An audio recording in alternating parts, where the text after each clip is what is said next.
are missing Lisa and Maury, and I knew Maury was going to be gone. And Lisa's on vacation.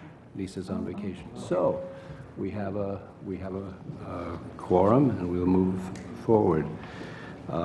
Hearing of citizens, we have, unlike previous times, we only have 3. Linda Nelson would like to express her greetings to.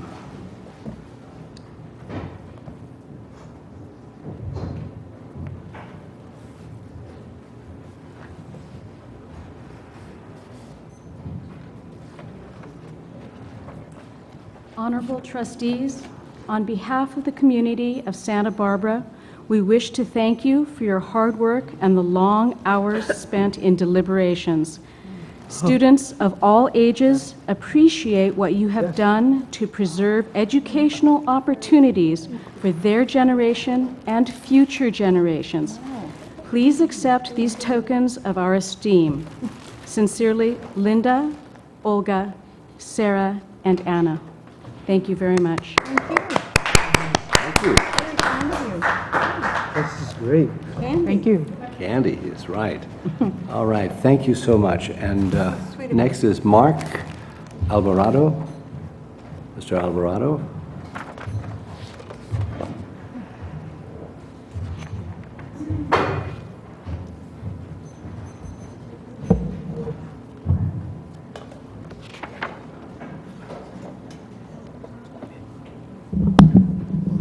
Good afternoon. I appreciate the opportunity to come before you today. Specifically, I understand that my name was called last Thursday at the meeting, and I think what had happened is I was approached by the students in continuing education, specifically the Spanish-speaking ESL students, and they had given me some concerns that they were trying to work out through continuing education. And so some of you might remember, I came and I spoke at a special meeting that you guys had down the hall, and I was running late to that meeting, so I had asked one of the students to put my name on the list in an event that there was a lot of people speaking at Thursday's meeting. That same practice was used again. Unfortunately, I wasn't unable to attend the meeting, and so I think that was the confusion, and so I wanted to make sure that it wasn't some kind of, ploy just to put my name out there or, use our organization.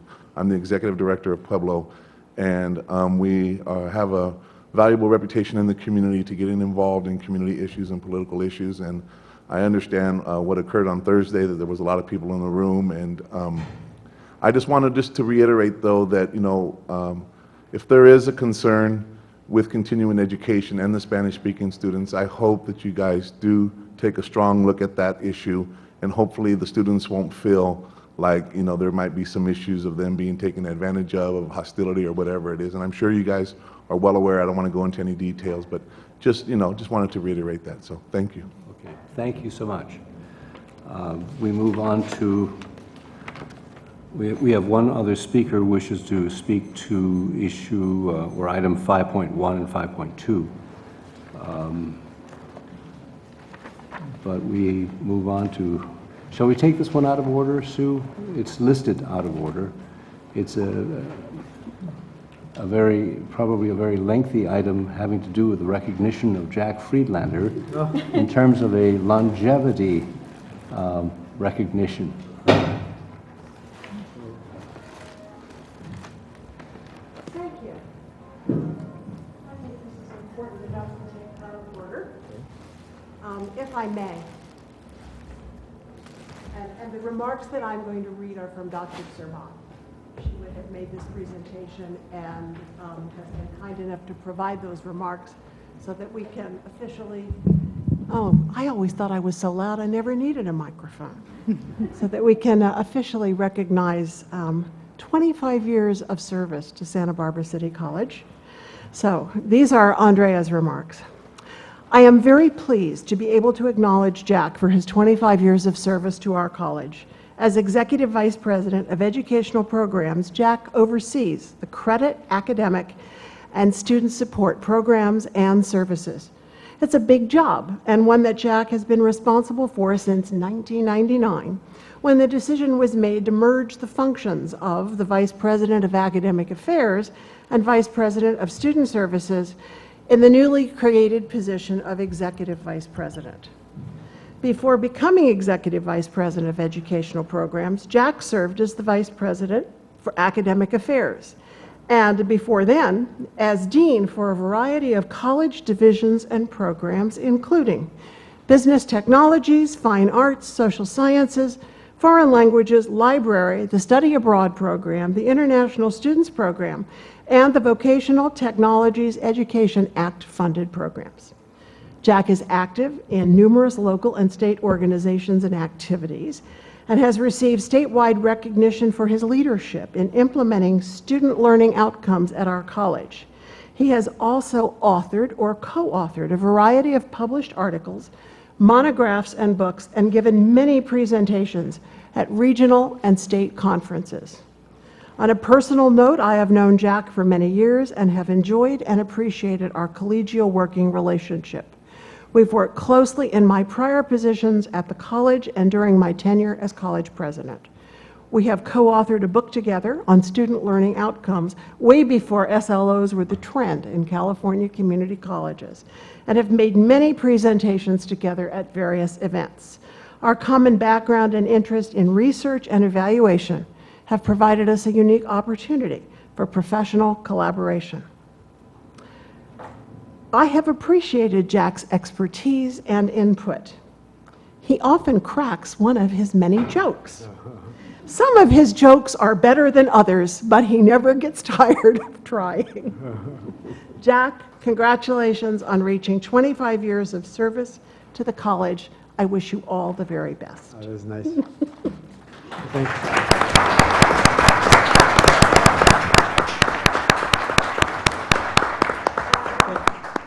If I Oh, yeah. may, we have, Angie and I had a difference of opinion about this. She thought that flowers would be appropriate. I frankly thought a gift wrap head of lettuce would be fine for Jack, but we compromised. I believe these are edible.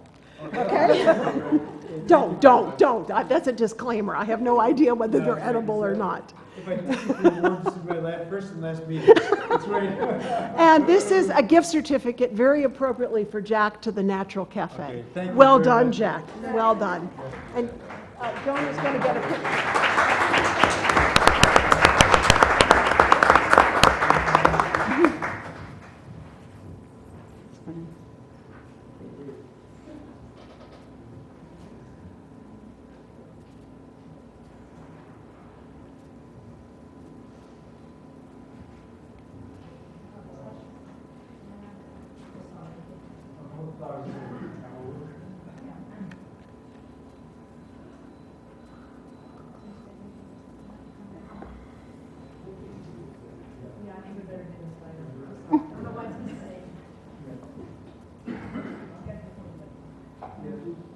You need, here's another 25 years to be fine. Good. Sue, are any of the other recipients here? Other longevity presentations of the next round. Peter, if I may, can I just say a few words? Yes, of course. Why First not? of all, you know, Andrea, Dr. Serban and I are meeting tomorrow as part of the transition. And so I will have a chance tomorrow to thank her personally for the very kind remarks. And she and I have had a good relationship over many years, and we'll continue to do so because we do have a lot of shared interests. And so in that relationship, you know, Andrea's offered to help me as much as I need, and I will certainly take advantage and her up on that, and because to make this transition as orderly as possible to do it. And I do want to acknowledge everything that she's done for the college, you know, in her former position and the past 3 years, that she worked tirelessly, and the college was her life, and she did everything she can to contribute to the college. And again, I've told her that, but I'll tell her that again tomorrow. And again, thank you for 25 years of service. A few things I want to say about my 25 years, and I won't take 25 years to say it, is I never forget my, when, I want to thank, Peter McDougall and John Romo for hiring me. My background was not a background that one would normally hire a dean for. My resume didn't look like a dean. Yeah, I didn't look like a dean. I probably didn't sound like a dean. But, and when they offered me a position, I turned it down twice.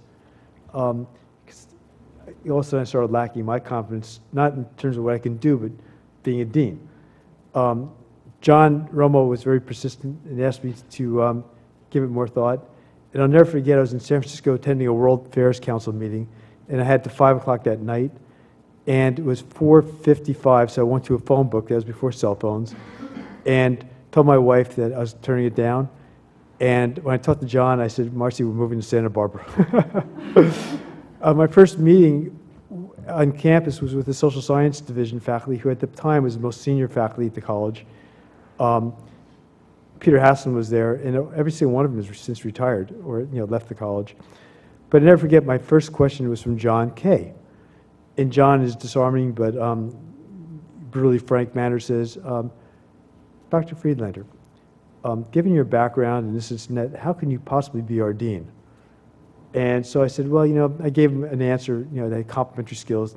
And at that point, the social science faculty, after staring me down, gave me a standing ovation, and I knew I was in a very special place.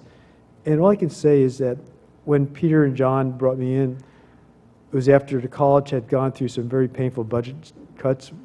The state had defunded all these courses that the college relied on, and there was some very, it was a very disruptive period for the college, which I wasn't part of. I joined it right after.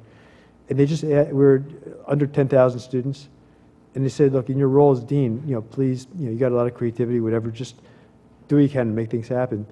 And over the years, and last couple of years, I've been hearing about all these accomplishments and sitting there with just great pride, knowing that one had a hand in it, but it's not about me. I didn't care about who got the recognition. That wasn't important. What was important to me is I sit there to this very day and I go, we have such a wonderful faculty and staff and management team, because anything, these accomplishments get done through others. And to this day, every day, people come in with bright ideas, wonderful ideas. And anytime ideas come forward, there's always people, once they think it makes sense in taking a risk, they just do it here. And that's what makes this college so special, because it's such a talented faculty, staff, management team that is always willing to make the extra effort and think creatively and take a risk. And to me, I feel like I just started here, because to me that's nirvana, to be in that environment. And so my new role, as long as I'm in this role, I'll do everything I can to keep that environment going and foster it, because that's what keeps us alive, and that's what makes us so different than all the other community colleges. Every college is a library. Every college has talented faculty. But what makes one college better than another? It's how the people come together and utilize each other and work together, and the environment they create. And I think I'll do everything I can to keep on building on that strong tradition, to keep us vital. Plus, it makes it a more interesting place to work. So again, I want to thank the board, past and present, for all the support. I've always felt I had tremendous support from the board, from past superintendent presidents, mainly from the faculty and staff and management team. And so also on Friday, it wasn't on my agenda when I woke up in the morning that I'd be in this role for 30 days, whatever it is. But I walked into the management meeting. We had a management retreat that day, and people reacted to whatever they did to the news, as I did, in my private thoughts. But everybody within 5 minutes said, Jack, we're moving forward as an institution. And the universal support that not only the managers expressed for me, but since then, Dean Evans and staff and foundation board members and community members, and I spent all day Saturday just thanking everybody. I was just sort of overwhelmed with that support. It wasn't about me, I don't think. It was just about how important this institution is, how important it is that we go forward as an institution. So I didn't take it as a personal compliment or anything. I said, you know what, this is the college. And this is our community, both internal and external, and I'll do everything possible to keep on building on that, because that's what makes us special.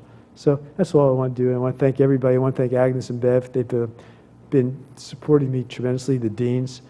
are here, and Ignacio in his past role as president, but all the Senate presidents, Peter when he was president.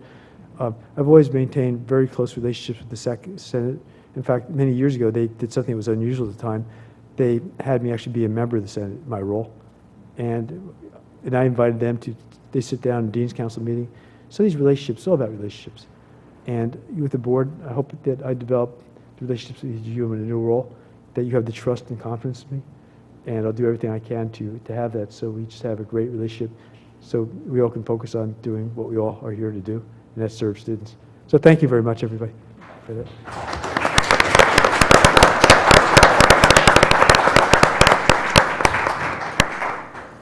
Move on to approval of the minutes of March 24th. Is there a motion to that effect? So moved. It's moved. Is it seconded? Second. Seconded. All in favor, say aye. Aye. Opposed, nay.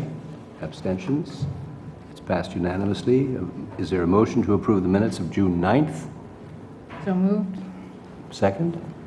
Second. I hear no discussion.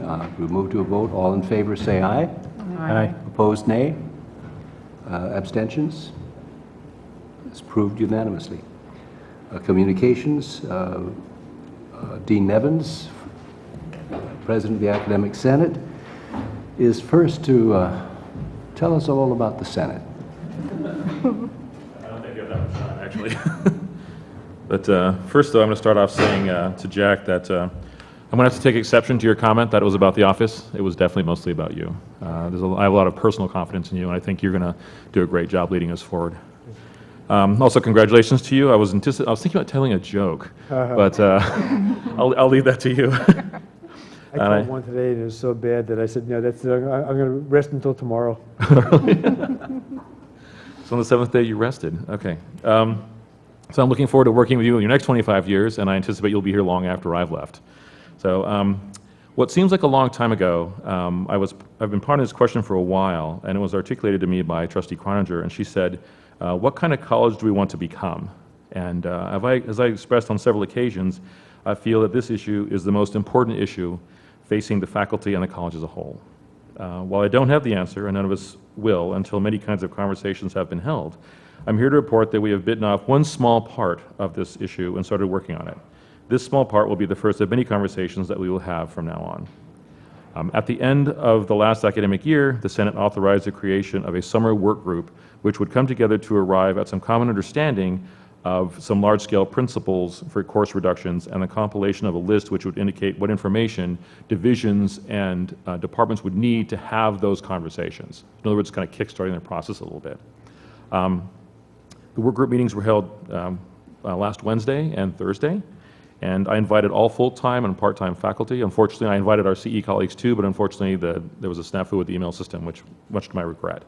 What was nice is I had 36 people who were interested and 26 who actually showed up to participate. So the meeting was very well attended by people from all over different big departments, small departments. It was very nicely attended. And we decided quite a few things, actually. And I'd like to thank the deans, Dean McClellan and Dean Sharper, for coming on the second day and giving us opinion. Also, personal thanks to Jack, because he was there for both days, and he was a very valuable resource which helped us reach some of our conclusions. The results were some general agreements about some overarching principles and an excellent set of data items that we'll bring forward to Dean McClellan and I will work on this issue of what kinds of data the divisions and departments can have, so when they discuss their courses, they know, they have some data to back up their discussions. So this was, again, the meeting's purpose was to kind of get the process started, not to decide things then, because we need to go out to the faculty as a whole, but what kind of decisions, what kind of data they're going to need to have those conversations. So we've got that actually put together. I'm going to work with Dean McClellan. We'll actually have the list and give it to the divisions and departments. We'll also be bringing that forward to the Academic Senate, our retreat, and then we'll start formalizing our process, which we'll then send out to the faculty at large. And then, again, we'll go over this process. It takes a while, but I think it's worth having that conversation on an entire campus-wide discussion for all the faculty. It's very important, in my opinion. The timeline is we're looking forward to having something in place so that we will be able to have input on the summer and fall 2012 schedule. So in the spring, we decided earlier at the Academic Senate level that we're going to go ahead and use our normal process, but for the for the summer and fall moving on, when we start having our significant cuts, we will have had a process in place which has been vetted by the entire faculty. With regard to the board action of July 29, 2011, I did send out an email which I copied to the entire board, and I've received some comments from faculty, and overwhelmingly there's been a positive response from faculty, and especially with the notion of moving forward in a unified manner. I look forward to working with all the trustees to transition to a better SBCC. Thank you. Thank you, Dean. Joan Galvan? Tell us about the current events.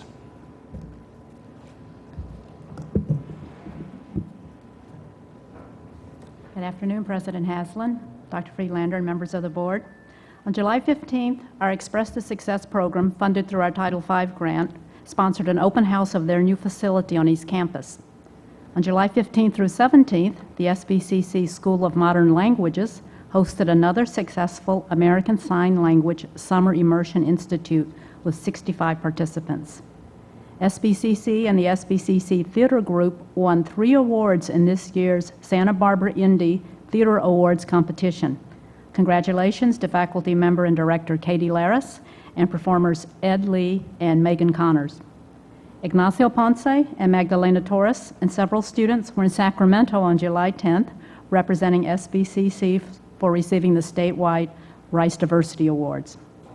In terms of major media coverage, Ryan Byrne joining SBCC on July 5th as the new athletic director was reported in Newshawk, Presidio Sports, KSBY TV Channel 6, and the Santa Barbara News Press. The SBCC Theater Group's summer presentation of The Solid Gold Cadillac, which ran from July 7th to 23rd, was covered in Family Life Magazine, Newshawk, the Santa Barbara Independent, the Santa Barbara News Press, and the Ventura County Star. Continuing education scholarships available for the fall term was reported in Ed Hat, the Santa Barbara Independent, and the Santa Maria Times.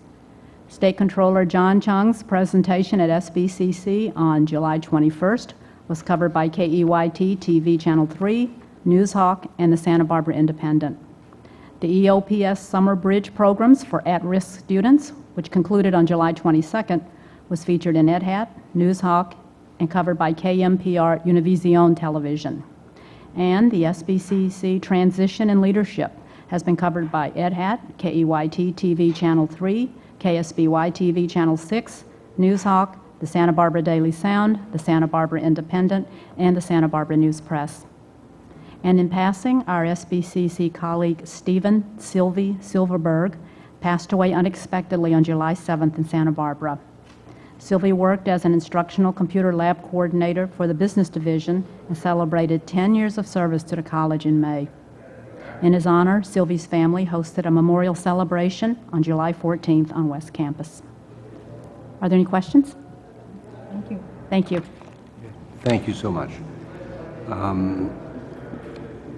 We move to the report from the superintendent. Good.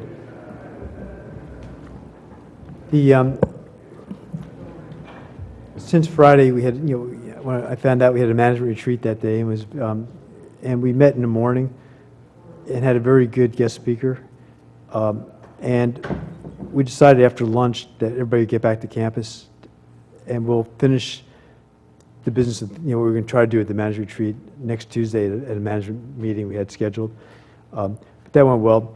I spent, quite a bit of time, Peter and I, on Friday and this weekend, just talking to each other, Peter Hasland, and, really appreciate, the communication with Peter and the relationship that we're establishing, working together. I didn't realize how much time, you need to spend with, the board president, but it's, with Peter right now, it's been, time well spent. And, Peter, I thank you, I really do appreciate the advice and support, and we'll continue to draw upon that, as I will each of the other board members. I decided early on that, given, as I was learning more about what I'm supposed to be doing in my new role, that I needed to appoint an acting executive vice president to take my position during these next 30 days, or whatever, until you make a decision as to who's going to be the acting president for the balance of the year. And so I asked Dean Marilyn Spaventa, Marilyn's here, if she would fill in for me during this, next 3 weeks. And she let me know this morning that she's graciously accepted. So Marilyn will be attending board meetings and chairing Dean's Council, and basically reporting to me during this interim period. Again, just to make sure we have an orderly transition on that. And I'll be announcing that tomorrow. I was waiting to make sure I talked to Marilyn, and just wanted to consult with Dean, but to make sure there's no, I didn't anticipate any concerns, but just I'd rather be cautious than have anybody upset with a decision that I make. One of the major things that everybody's worried about is, I was more worried about it yesterday than I am today, is what happens if the federal government doesn't raise the debt ceiling? What's the implications for SBCC? And they're really quite severe. Short term and longer term, I'll talk about what was agreed to, what could be agreed to, when they start making real cuts. But for right now, we have a payment that we have to make for it's called Pell Grants. This is federal financial aid. And on August 19th, it's $9 million that we'd be dispersing to students that they count on. And the way the federal government does, we draw down that money, we get it right back. So there's really no cash flow problem.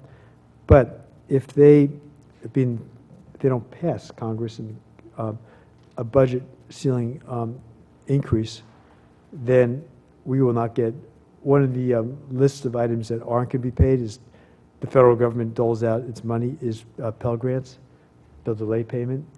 And so at the next week's board study session, August 11th, at that point we'll know where we are.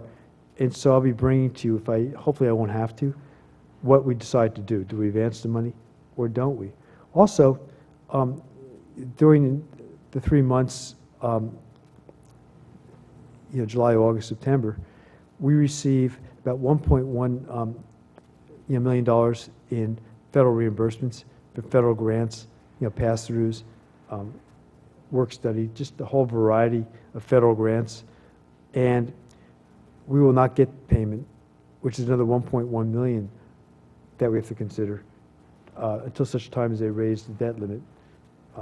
Then we'll get it. But again, so one of the decisions I hope we don't have to discuss, or it's a discussion, it's not a decision, is what the sense of the board would be next week at the study session. I don't think it's appropriate. We didn't agendize it, and we don't need a decision now. It's looking like it won't be necessary. I just wanted to let you know that we're anticipating, try to be one step ahead in case. And that's discussions we'll have after we find out what happens tonight, if the Congress votes to support the debt ceiling increase or not on that.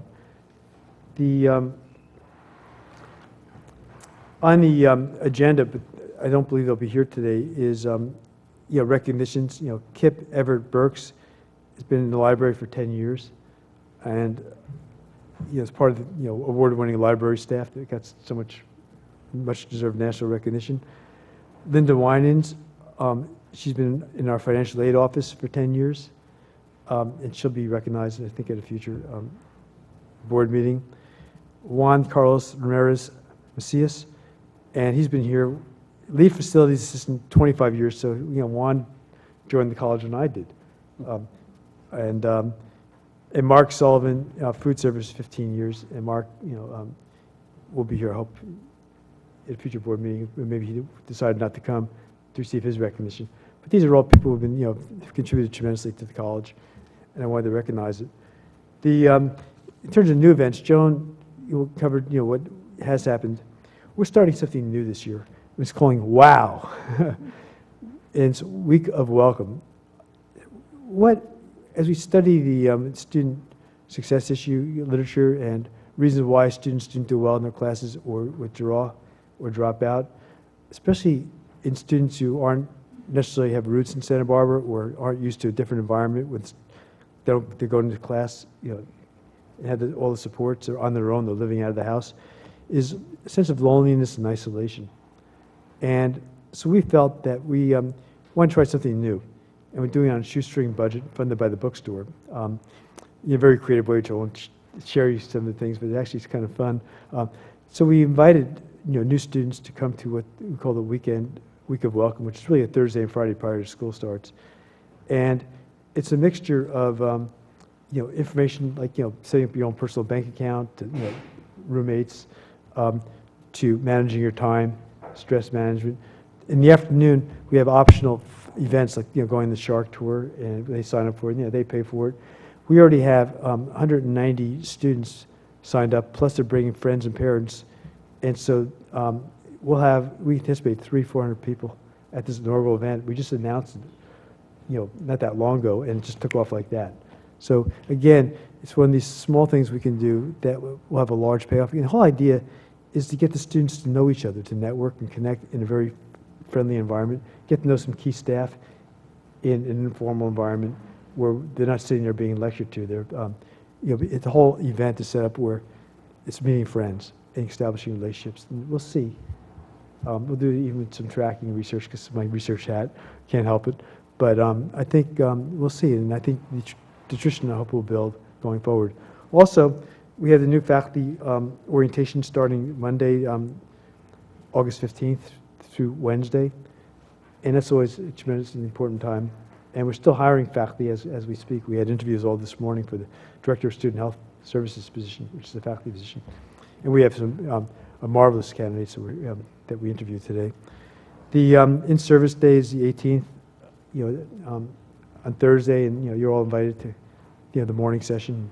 Plus, we'll have a lunch session for the faculty and management. Anybody who wants, board is welcome to come to lunch in the campus center to do that. Also, on the August 19th, which is that Friday, we decided to do the same thing for students in our Express Success program. It's our Title V program, and the students signed up for these different learning communities.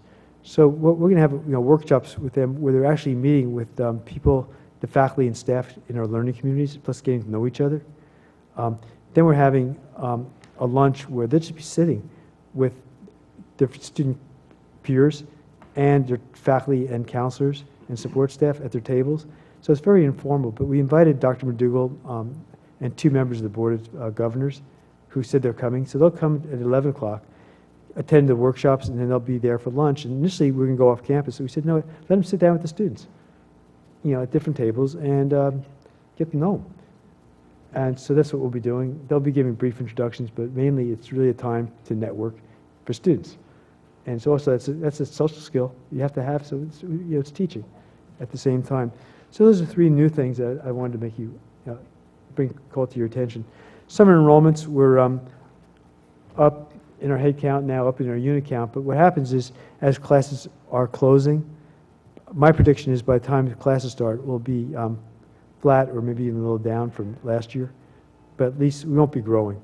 And we might be down a bit, which unfortunately, that's what is going to happen. The conversation Dean talked about is so important because it's not only cutting classes, starting in spring and next year, but it's also repositioning a curriculum to give students the courses that they must have to get them to their goal. And at the same time, that delicate balance between that and preserving what makes ourselves special, all the extra things we provide students, that makes us a community college that people say, feels like I'm in a university environment. There's something unusual about this college. So it's how do we balance both of those needs? And that's what the Senate's taking the leadership on, working with us. And board will be involved in those discussions as they come forward. So that's a brief report that I wanted to give you an update. But and again, I want to thank everybody for all the support on this transition, and I'll do everything I can, whatever time you have me here in this role, to do the best I can. So thank you. Thank you, Jack. Are there questions of Jack? I was interested in your reference to the learning communities. Can you tell us a little bit about how these learning communities will be formulated? Yeah, what happens is the target audience is for students who take an assessment test and place in below college level English and or math.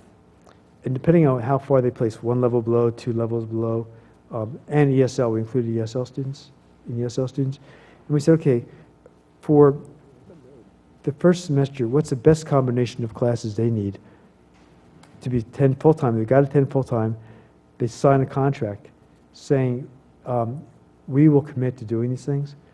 And everything and in exchange, we're providing them a number of benefits that other students wouldn't have. And so basically it's saying, you're getting these benefits, but you have to agree that you're going to play by our rules. So learning communities where they're taking courses that they can see the relationship between why they're taking the basic skills math. If I'm taking elementary algebra, intermediate algebra, then what does it have to do with the other classes I'm taking? And so we're giving examples and assignments that relate to their other subject areas, but also to career exploration and helping them choose a major. So what we did is we integrated support services, career planning, academic planning, developing their educational plan into the courses themselves. And then we built in almost like a forced study hall, to get the students to learn the discipline of studying and problem solving. We've given them extra support in classes on tutoring. But the idea is during the first year that we're going to have them complete within a semester or 2 semesters, no more, all their basic skills courses through English 110 and into Math 117 or higher. It's transfer level math. So it's really accelerated. It's immersion. It's taking everything we know in the literature and everything we've done over all these years that work and packaging it in a way that it's all packaged for them and doing everything possible to provide them support so they're going to live up to their bargain. But they don't. They're not out of the college, but they're out of the program. But we feel that the peer-peer relationships, the peer faculty, peer staff, and all the benefits are such where being in a program becomes a motivator in themselves. As why they would not want to drop out or not do the homework or give up. So we'll see. So we'll have over 300 students participating this fall. We could have taken more, but we wanted to learn. And then next year we'll ramp it up to 600. And the whole idea is to have several thousand students in this program by 4 years from now, if it works. Because we designed it in a way where it's scalable. It's not going to bankrupt the college to do it. Also, the foundation has been terrific in their fundraising to provide extra support for students. So we can do this program without it, but with that extra support for students to let them go full-time, it makes a big difference in terms of book grants and other kinds of things on campus. What we'll be building this fall, and we'll talk about this when we look over the at the study session, having your input into developing our new college plan, is developing the same kind of program called the Degree Transfer Express. Same thing, it's being much more prescriptive, telling students, if you take these courses and follow our advice, you will complete everything you need to transfer in 2 years or less. And we're packaging the curriculum, working with faculty from all the areas to do that, plus integrating the support services. So again, it's our taking control of what's right for students and empowering them with the skills, but in a much more immersive, intensive environment, because the consequences now of them not succeeding are too great.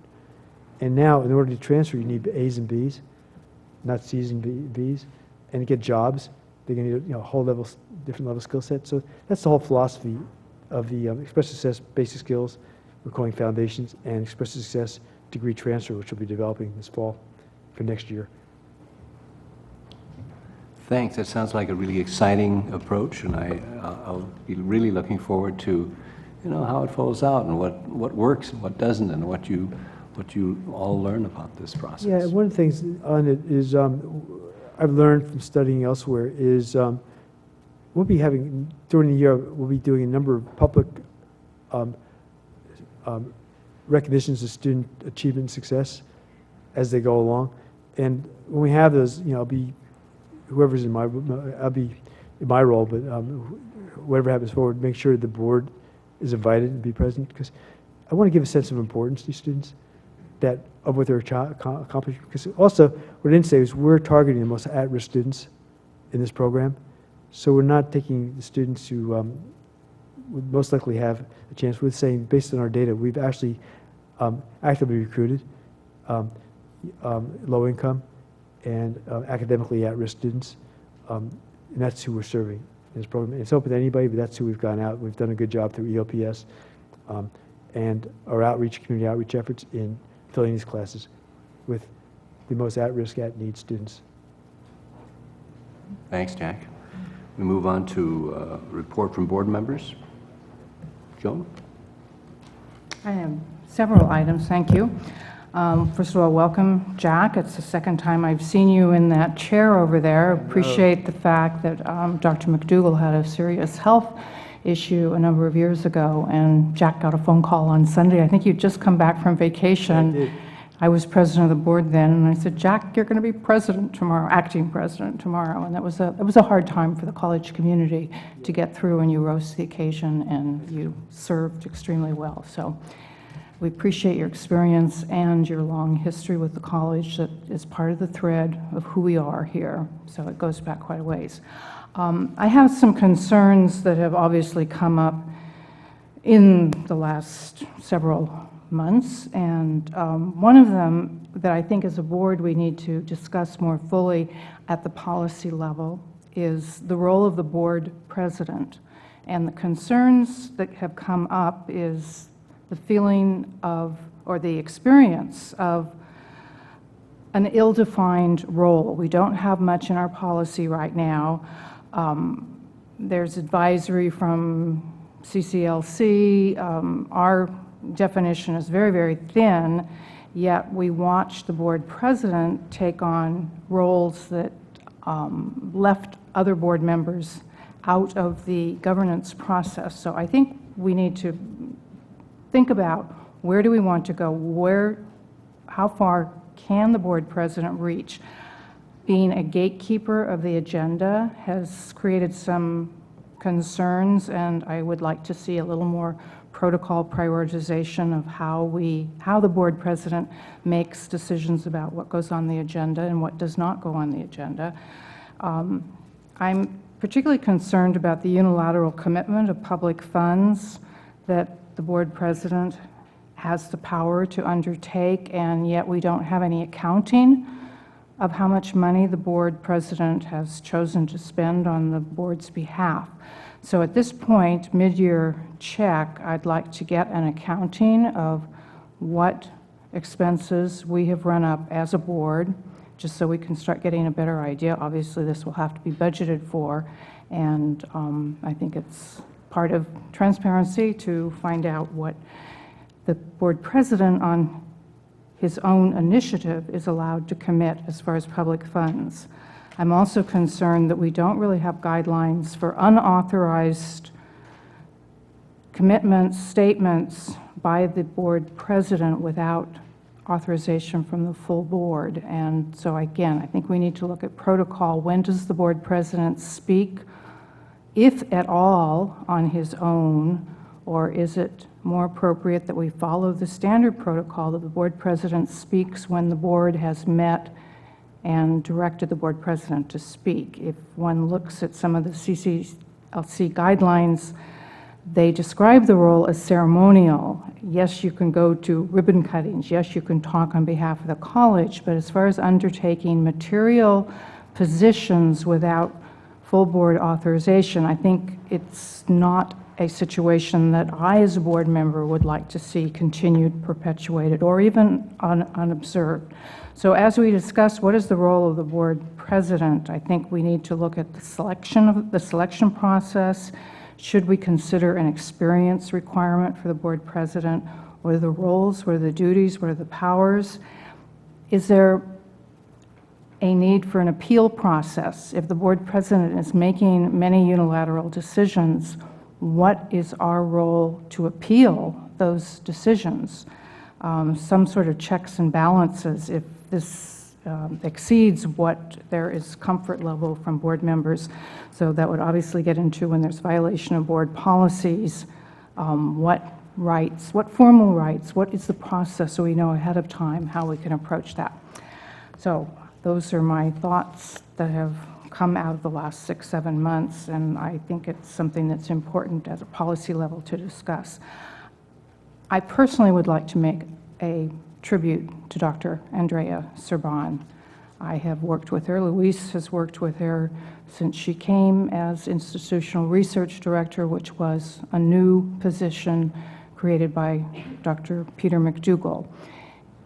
if we go back, Luis, you and I both can go back to the time when we got on the board, there was no such thing as the internet.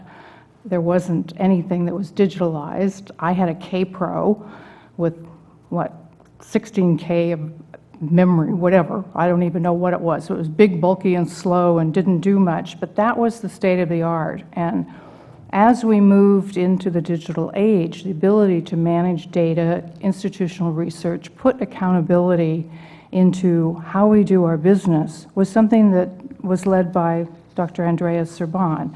And in that role, she was chosen to participate in a statewide initiative that was a response to legislative mandate.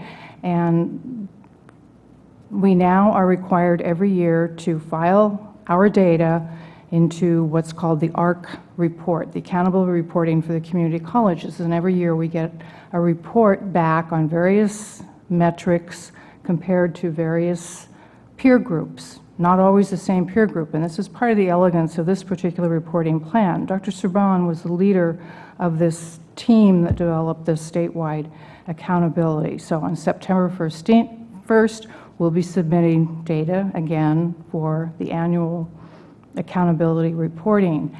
This is a legacy that when we go through our college business, I want to give credit to Dr. Serban. Accountability and transparency were how she approached the business of doing the college's work and the state of California system of community colleges work. So she deserves a lot of credit for that, and the fact that we have to report this annually means that her legacy is part of how we do business. The other way I'd like to remember Dr. Serban is her vision. And you don't have to look any further than 2020 vision that was published by the Community College League of California, and you look at the distinguished group of people that were participants in this Commission for the Future of all California community colleges. We are part of a larger system, and naturally there is, of course, Dr. Andrea Serban, one of the members of the Commission. So her work looking at the vision and the future, and the point of the 2020 vision was because we were recognizing as a system we are living within our limits now. Before, the door was open and we did everything we could to let everybody walk through that door. The challenge to the entire system now, as we're manifesting it at the local level, is we have fewer resources. We want to maintain the mission. The way it was described in Sacramento was, we can't be all things to all people. And that's easy to say, but it's really hard to put it into work. We had some of the best and the brightest in our system, including Dr. Andrea Serban, that worked on that. So I commend everyone to take this to heart, read it a number of times. This is our guidance from Sacramento.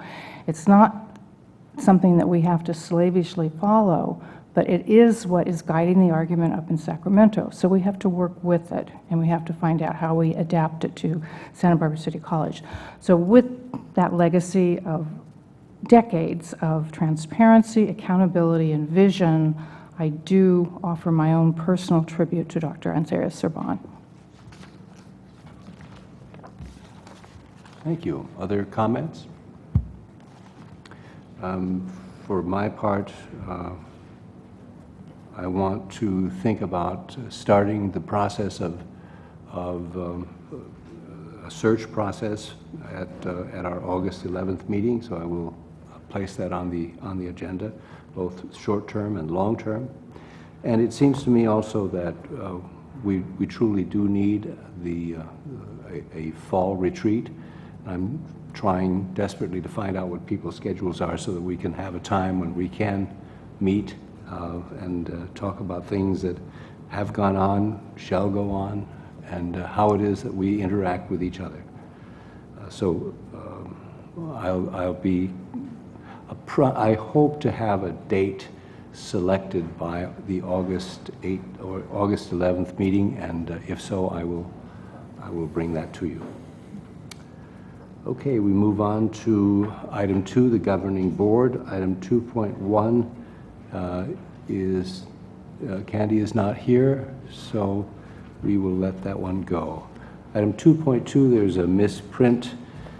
That is, the first paragraph of 2.2 was deleted from the revised agenda for reasons best known to the computer, but it's certainly part of the record from the earlier version of the agenda, and I'll read it to you. It's a request for legal interpretation, trustee education and information, only agenda item regarding the scope, protections, and application of Brown Act Government Code, Section 54963, E2 through 3, and then the rest is as it was, as it's printed on your agenda. And Joan, I believe this is your item, so perhaps you could tell us what it's about. Well, again, this has arisen out of activities in the last several months here, that when we go into closed session, it is not a total, there's a frustration, and I put this on the agenda item to ask for guidance. If you look at item 2, parentheses 2, expressing, closed session, we all know is you don't say anything about what happens in closed session. However, the Brown Act gives you an exception. You can express an opinion concerning the propriety or legality of actions taken by the legislative body or us. So we can express an opinion. So what I want to know is, where does that scale allow discussion? If one feels something has happened that was improper, yet the Brown Act prevents one from talking about it, and it might affect how we do business at the college, my frustration was, where does one go with that? One can go to the district attorney's office. That's no problem. That's a protected discussion. You can reveal whatever you want to the district attorney's office. But short of that, or absent of the district attorney office giving any guidance on that, if issues come up, I would just like to know what sort of safe harbor does one get by application of this. So that's why I have asked for more legal guidance on that, because I don't think anybody wants to trample the protections of the Brown Act, yet the frustration is if someone feels something has been improperly handled without having to go to the district attorney, and then also a little clearer idea of disclosing information if it's not confidential information. And I'd like a little more scope of definition on that as well. Sometimes conversations in closed session veer off into non-agenda items. Is that confidential, or is that basically public information that can be repeated? If it's an item that's of non-confidential nature, if it's a public document item, yet the person bringing it, the identity, is that protected and confidential? It's just that I think it's a worthy discussion. It's the law. We can apply it. Any number of us can use it, but what I don't want to do is misuse it. So that is where I would like to get some direction. I had a little chat with Craig Price informally about it, and Craig, if I can kind of quote you, I think you did give the advice that free speech does not trump, or is not trumped by the Brown Act. That might be misquoting, but it shows that there's quite a bit of variance in interpretation, that the Brown Act is very, very important, but is it a total gag on Greg, talking would you about like it? to respond?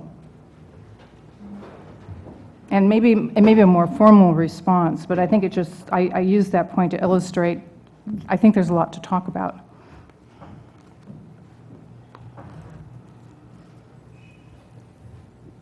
By the way, you'll be happy to know that the House passed the really? debt ceiling bill, 269 to 161. I looked it up when I heard your comments. Oh, thank you. Because it's right about that time. Good.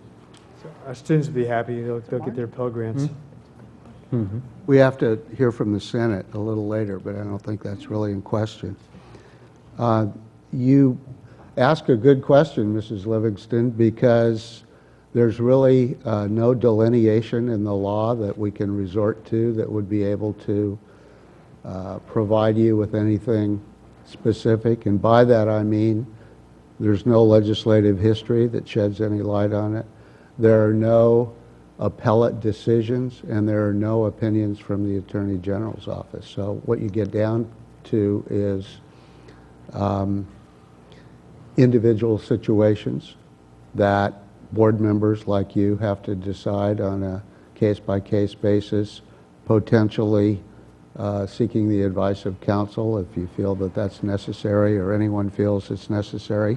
Obviously, as you mentioned, a safe harbor is going to the district attorney's office because you can share anything that you feel that you need to share. But just to shed some light on it, maybe a couple of examples would shape the discussion, and although I mean, that's the frustration. If one gives an example, in giving the example is one violating the Brown Act, and that's where I was hoping to get a little more guidance on. we can talk about hypothetical examples.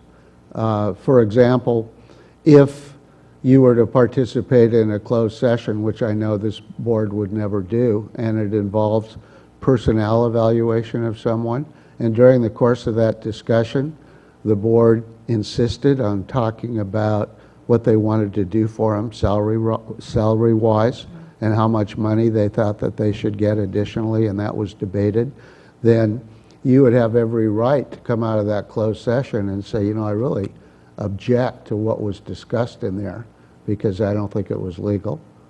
And Yeah, I think in I'm order- clear about non-agenda items, but again, disclosure, even though it was said in confidence, if it was a non-agenda item, does it become something that one can talk about, assuming that it would have been said in public? Or you could come out of closed session and say, I object. In my opinion, it was not proper to have the closed session that we did because there were matters that were brought into the closed session that were not properly agendized. I mean, that's a very clear example. I think if you have real estate negotiations, the point is you talk about what your position is going to be, your bargain, without the other party, let's say the selling party being present. And you go in and the selling party is sitting there, and you say, well, what are you doing here? This is supposed to be for purposes of our coming to a position vis-a-vis you. You could come out of that closed session and say, in my opinion, the closed session that we had was not handled legally. Beyond that, I believe that when the Brown Act talks about disclosing the nature and extent of the violation, it provides somewhat greater leeway so that when you voice your opinion, it's just not a hollow opinion that nobody has any idea what they're talking about.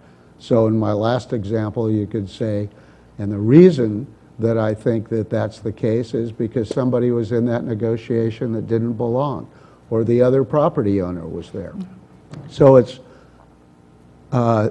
walking a fine line between not disclosing information that was arrived at by reason of being in the closed session and maintaining your right to publicly express your opinion that what was done or what was included in the discussion was either improper or illegal. And of course, improper can refer to things that are beyond what's in the law or not. The other part of your inquiry that you also mentioned had to do with your ability to disclose. The restriction is only as to things that are confidential.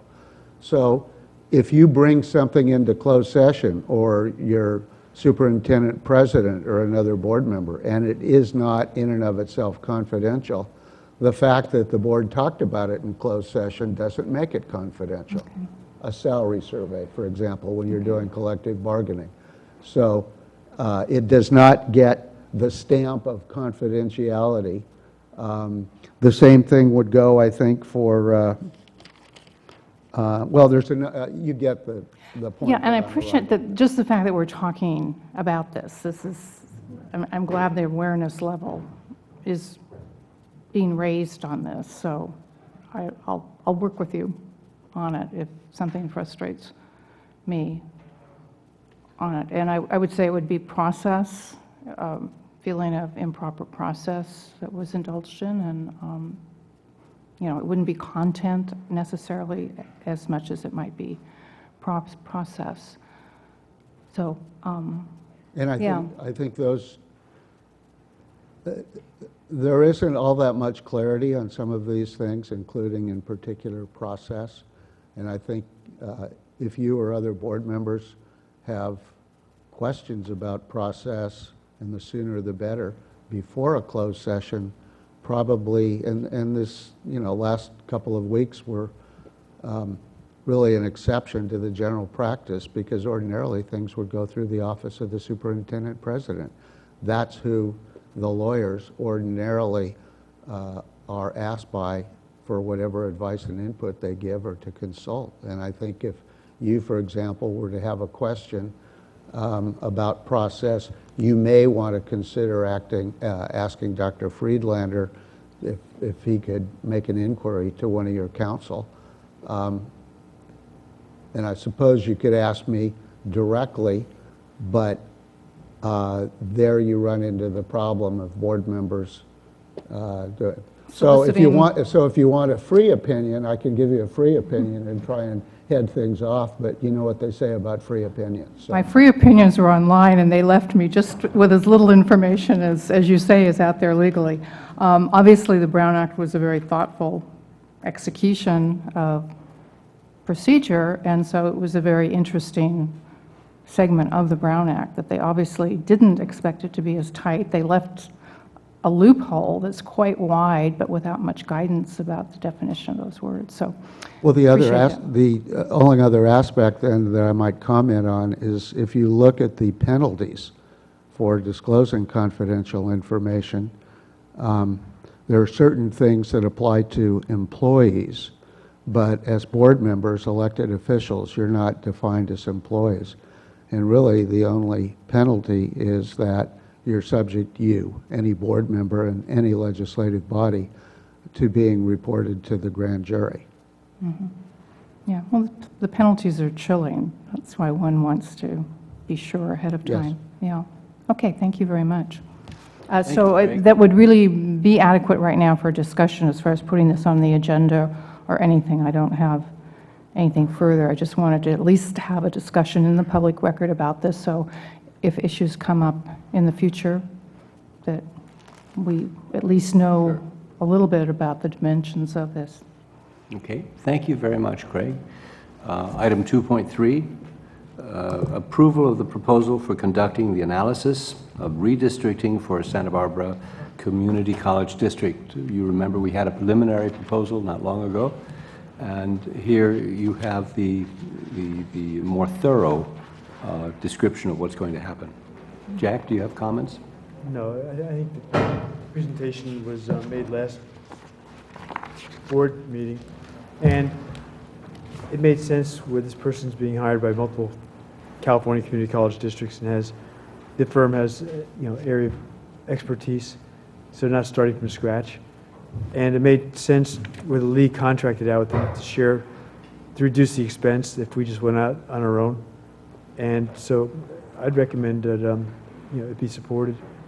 Something we have to do, and this seems to be a effective and cost-efficient manner of doing it. The question I had, and I wish I had had the thought when we had somebody online, but a great deal of work has already been done in terms of evaluating shifts of populations in Santa Barbara County, as witnessed by the development of a new Senate district and supervisorial districts. Is there a way that these folks will take advantage of that as a way of, just acquiring legitimate information and reducing costs of having to do it over again? That's a really good point, because what they have, obviously, is they have census data. Yeah. And they have the trend, what took place over the last 10, 20, 30 years with the census data. But what you're suggesting, Dr. Hasland, is that other agencies have been using the same data. And to the degree that they had that available, it might save them some time here. So I'll discuss that with Yeah, I'd really like them to consider that. Luis? Yeah, I would imagine that they would take some of that information into consideration, but because of the uniqueness of our district, I think that what they would provide us is very zeroed-in, kind of detailed analysis that appears by their report and proposal. Because, I mean, senatorial or congressional district takes in 2 or 3 counties potentially. So I would like to move that the board approve the proposal for conducting that analysis that I think, quite frankly, is long overdue. Is there a second to the motion? Second. Second to the motion by Marty Bloom. Further discussion of the motion? I have forgotten, I've forgotten when they said they were going to come back with this information, but I have forgotten when they were going to come back with this information, but it's very time sensitive because next year is an election. And I think we need to know what the districts look like, this year sometime. So I'm just going to leave it like that. I looked through the whole thing and didn't find it, but I just hope that it comes back this year, and we'll kind of put that in there. What I'll do, if Couple you months, may, is I'll make my contact with him, and say that, the board has approved going forward with the contract, Right. and then ask them for a timeline. Good. And Perfect. make sure that the timeline they follow is within our legal, mandate Good. to have it Thank done. So I'll follow up on that. Perfect, thank you. Thank I you. believe the deadline requires sufficiency before the next election, and I thought he said something about, or the 3 months or something, does that ring a bell? But certainly the deadline that we have to provide that is before the date of pulling papers on it, which would make sense. That's true. Okay. I think we're ready for a vote. All in favor, say aye. Aye. Opposed, nay. Any abstentions? It is unanimous. We move on to 2.4, an item brought by Trustee Villegas. Luis? Yeah, I had requested that this be placed on the agenda because I wasn't quite sure how we were moving forward on a number of items since our July 14th meeting. Obviously, one of them having to deal with the superintendent-president is no longer necessary, apparently. And so part of my concern was that we were not moving fast enough in terms of and/or meeting to discuss how we were going to react to the documents that were presented to us at that July 14th meeting, specifically the Brown Act violation, the notice letter that was handed to us, as well as the notice letter of the Accreditation Commission that had been sent to us based on a complaint that had been filed. The last item, like I said, had to do with the discussion regarding the validity and legality of the most recent evaluation of the superintendent-president. So I would just like an update of where we are with handling the Brown Act violation or the Okay. potential of that, and where we are also in reference to preparing for the accreditation visit. Okay, let's take them in order. Craig, maybe you'd like to respond to the Brown Act violation allegation?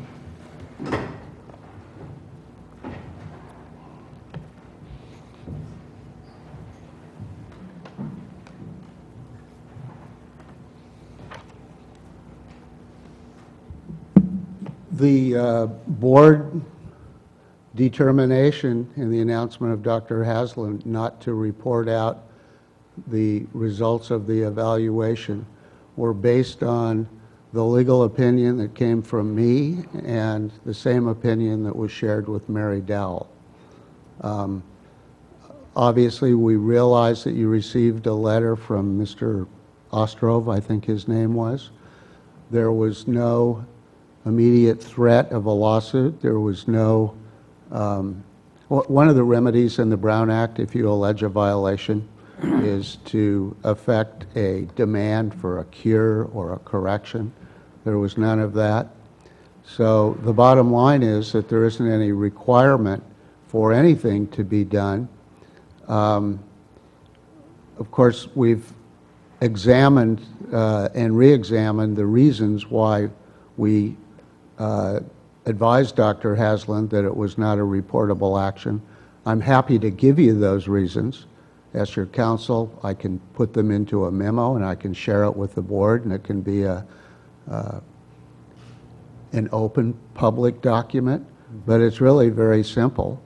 and that is when the status quo of someone's employment is not changed, then Government Code Section 54957.1 does not require anything to be reported out.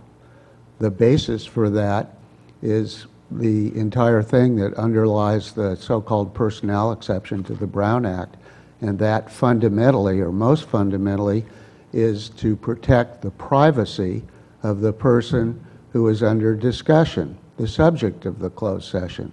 Also, the personnel exception is intended to promote frank and open, candid discussion among board members. So in this particular case, and understanding what the actual outcome was of the evaluation, we decided, that is Ms. Dowell and I together, that there was no requirement to be reported out, and in fact, it would undermine the purpose of the Brown Act if we were to do so. I actually, right about the time you were doing your evaluation, I did a little further research and looked at a Attorney General opinion from 2006, and I'm only giving this by way of an example, not as something that had anything to do with this case, but you'll see where I'm going with it. The board had an agenda item that called for consideration of dismissal, release, discharge, because that's the heading that local agencies need to use in order to consider any kind of a job action if you're not hiring somebody. That's the catch-all. It's the template that is called the safe harbor. And so in their closed session, according to this Attorney General opinion, there was a discussion about terminating this particular key employee. And at the end of that discussion, there was a motion made to terminate the employee, and the motion failed. It didn't pass. And the Attorney General's office ruled and went back to the same advice that it expressed some years earlier and said, no, if you required the reporting out of a non-action that didn't affect or change the status quo of an employee, then you would be undermining the very purpose of the Brown Act personnel exception, which is to protect the privacy of the individual. And so it was really predicated upon that I felt then, and I feel equally confident now, that there was no Brown Act violation that occurred, and that you followed the letter of the law in respect to the non-reporting of the outcome of the evaluation. Thank you. Joan? I don't want to put words into the group who filed the Brown Act complaint, but I thought it was far more than just simply the reporting out.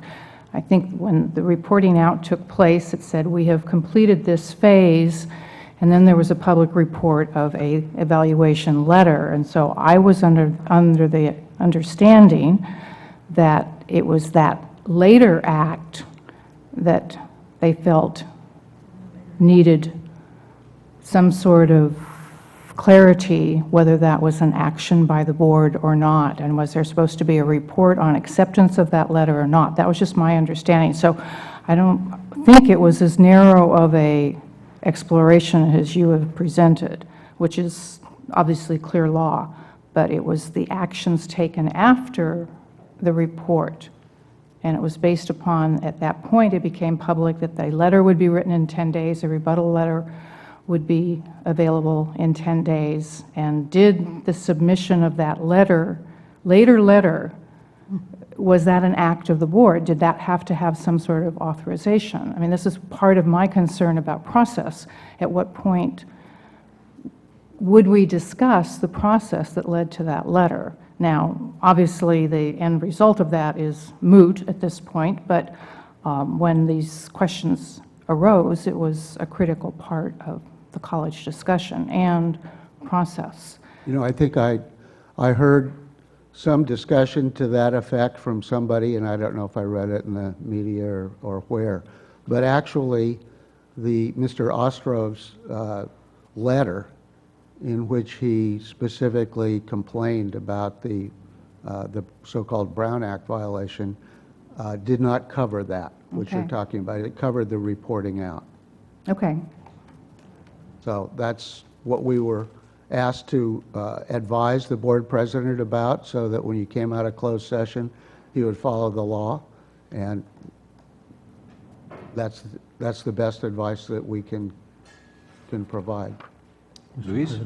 I think I would like to take advantage of Mr. Price's offer to put that in a board memo, or memo to this board, explaining that just for the record, and so that we can have that as part of the documentation in reference and in reply to the Brown Act or the perceived Brown Act violation.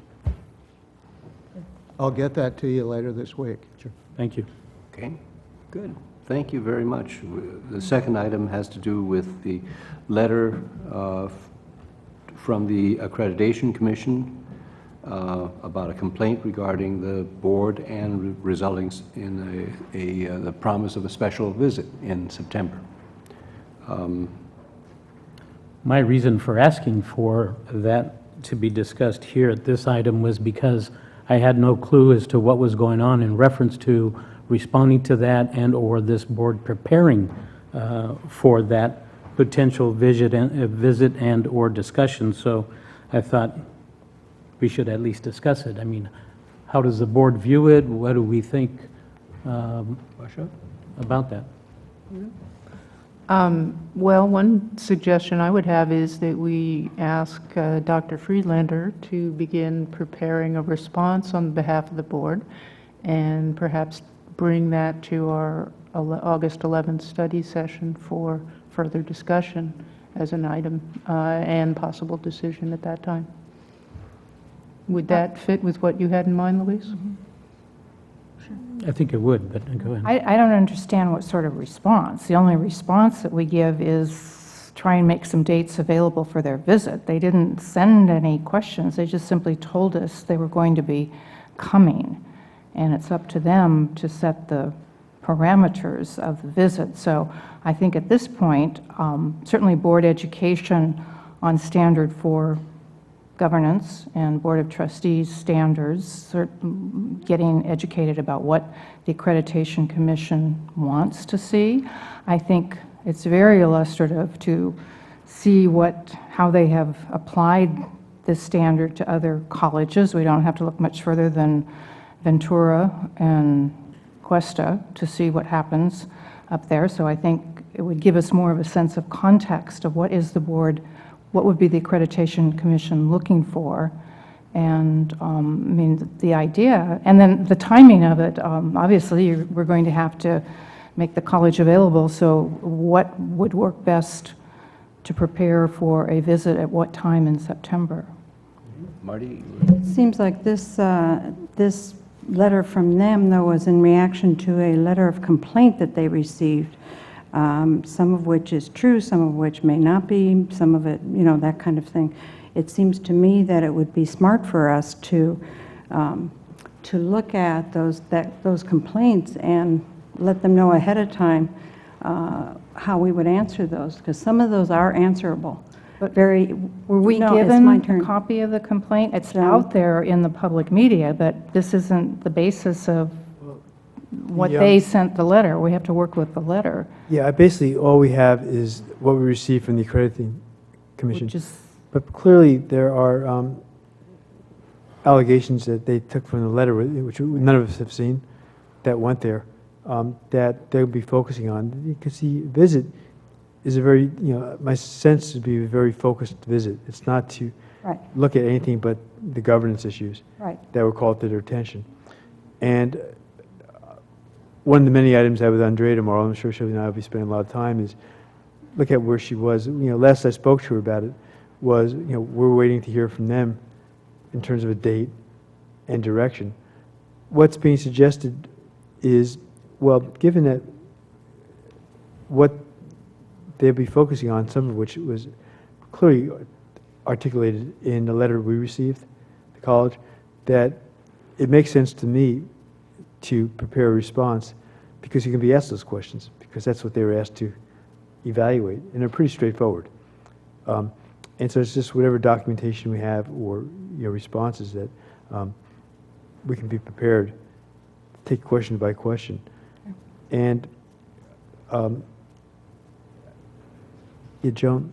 Yeah, I don't think it's a hearing on the factual allegations as much as it's a review of what are our internal processes. The factual allegation raised certain, perhaps policy deficiencies in how we conduct our business, and that you get a sense when you read other accreditation reports. What does the Accreditation Commission ask a college to do? The facts, the specificities aren't the detail. The issue is, how does your college deal, what's in your board policies that would be preventive? So we have to look at what would be preventive. You can go ahead and, I don't want to spend a lot of time fighting facts at this point. I want to look at how do we conduct our business? Are there sufficiencies, deficiencies? I can think of at least 10 policy deficiencies that I know are in place elsewhere and that we don't have. But I think we've got to first educate ourselves as what are they even looking for when they talk about Standard 4 Well, I think violations? I would start with, what they have to focus on is they're evaluating, are we meeting the standards? And in the accreditation book, they have very detailed, criteria that what constitutes, are you meeting a standard Right. or not of, board Right. relations and conduct. And so it's basically in any kind of, preparation for it, we have to stick with Standard 4. And what we wrote in our report, what they're looking at, saying, okay, were we consistent, and where did we stray if we strayed? But they'll be asking us questions. They haven't asked us yet for any formal response. But so the question really is, in my mind, prior to their coming, we don't know yet, they'll tell us, is what level of preparation does the board want to do, for that meeting? And it does make sense to start with, let's review Standard 4. Let's review our response in relationship to what the concerns were expressed to a point where they're coming down because they just got a letter. And they're saying, well, this is potentially serious enough violation of certain standards, criteria in Standard 4. So I think it's an important discussion to have. To jump saying what you're saying, we start with Standard 4. Well, and a review of our policies, which we've been talking about doing for a long time that we've never done, but certainly what are our governance, what would be Standard 4 policy that we have in place? Where would there be existing deficiencies and practices? Correct. And basically, when we wrote, whoever wrote it, I wasn't involved in Standard 4 writing, but we have it, is what we most likely do is we probably had lots of references to board policies and minutes. And so we have to say, okay, this is what we said in our report. And we said that was true. So it's going back and saying, okay, did we adhere to what we said we said we were doing in Standard 4? And that's, I think it starts with the review of what we wrote, which includes reference to the docs, which are the policies and procedures.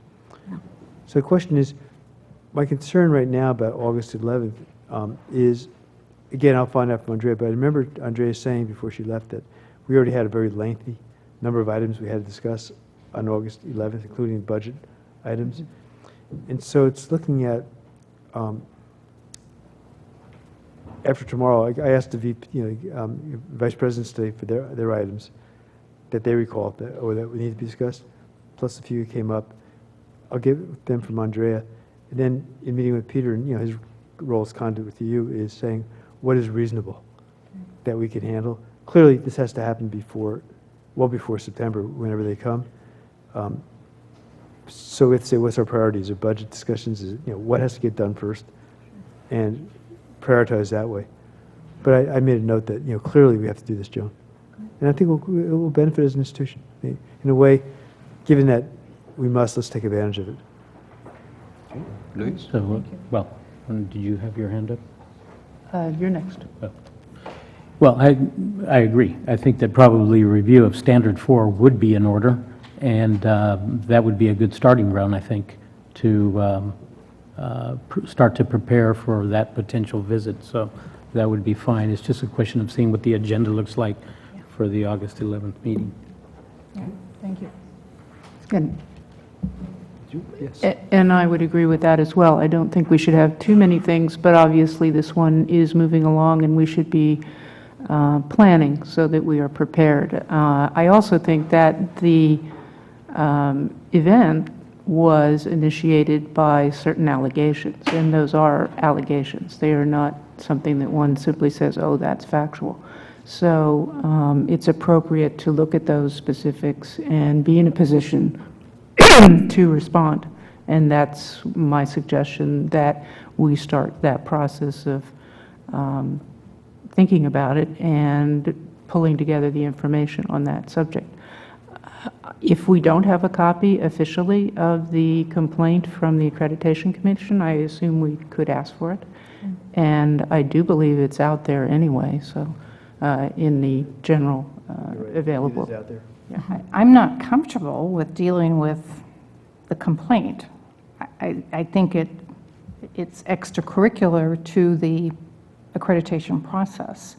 They will have their own focus when they come here, and this is not, the complaint has not been made part of the process. So as far as spending board time on that, I just don't feel it's even proper for us to intrude on whatever direction they're going to go. Their focus will be clearly on the standards, because that's Right. what, they're not supposed to stray either. They're saying, these are the standards, are we meeting the standards or not, as proposed, as articulated in Standard 4, and were our responses that we wrote, are they still accurate? And what existing board policies do we have, and what are deficiencies that we have Right. in our existing policies? So I think that's the first level as a board, is our responsibility about a personal defense against a complaint that isn't part of the record of the Accreditation Commission is, as I say, that personally you might want to deal with that yourself, but I don't think we as a college should be involved in a document that isn't even part of the hearing process at this point. Yeah, Marcia? Well, I'm a little uncertain, since the visit was triggered by the complaint, so it seems to me part of the process. But Well, perhaps sure it would be. Mr. Price would have a comment on his view of that.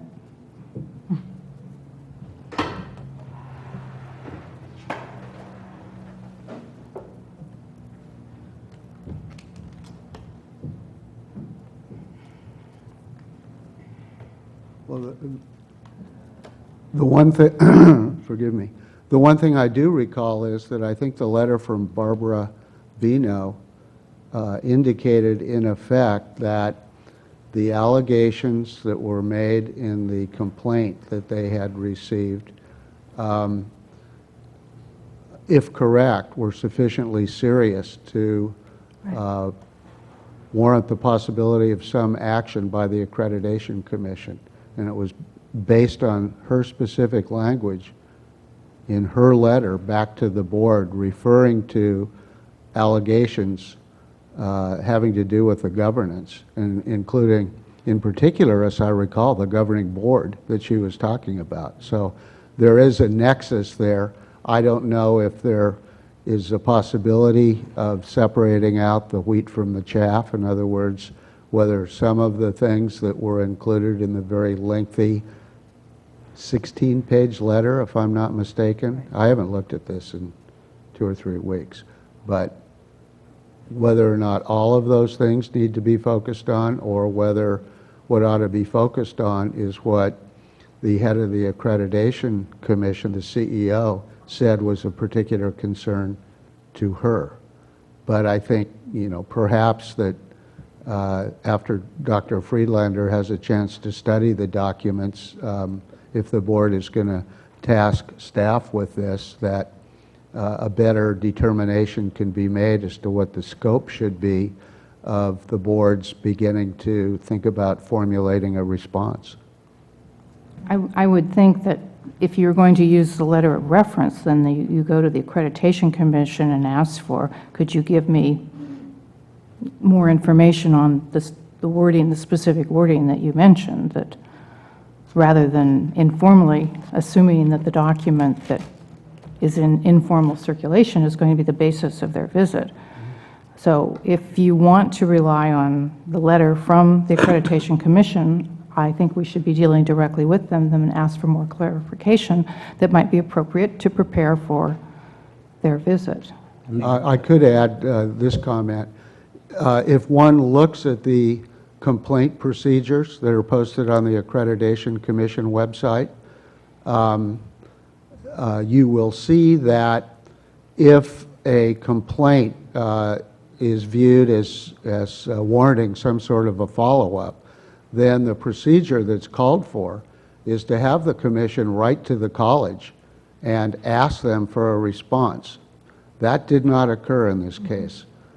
Whether the reason why that didn't occur was because of the relatively unique circumstances having to do with some disparity between the positions of the then superintendent president and now superintendent president, forgive me, and the board or not is only speculation. So one of the things that would also be possible, given the status quo at the college here now with Dr. Friedlander as acting superintendent president, would be to write Barbara Bino back and ask, informing her about the current status and make some inquiry concerning what areas of the complaint in particular are of such a status that they're going to be the subject of inquiry and discussion at the upcoming visit.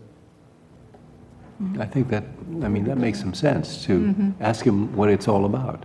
That Jack, you're was going to done. be my comment, that my follow-up right now would be to contact Barbara Bino as soon as I can and ask the very questions that are being asked today and report back to the board, the study session, if not sooner, but at least provide some clarity in terms of what is expected of us as a college, because I don't know. I know we received this letter from her, so I will find out and let everybody know what her response is. Okay. You may not find out right away, though, because I'm also recalling that the letter said that she was going to be on vacation until in early August in any event. So it may have to carry over for a later discussion. But what I will do is when I call the office, I will, her office, I'll find out when she's back and at least apprise you of that. Good. Yeah, because her letter indicated sometime in the fall, maybe early September, or around September, so the sooner the better. Yes. Yeah. I think the important challenge here is not so much the actual charge as the quality of a kind of behavior that has impact on the governance of the college, because that is what they have control over. They're not going to have a hearing as much as they're going to say, well, it looks like you might have problems in this area of governance. Let's see your policy on it. What happens? As I discussed, that the role of the president of the board has never been defined with a specificity that I think might be more appropriate. So to me, it's not what was done, but it's a concern, and are there model documents on board president, grant of powers, duties, whatever, and is our current operating policy for board conduct sufficient? And it's something we have been talking about for a long time, but it's never come, or at least I've been trying to get it on the agenda for a long time, but this would be an example of the type of topic that I was hoping to get some urgency sense that we could deal with it as a board, as a policy level, and I think those are the things we're going to have to be faced with talking, not that it's going to be a hearing one way or the other, but I think if these sort of things can come up, are you covered by your policies so you can deal with it in the future?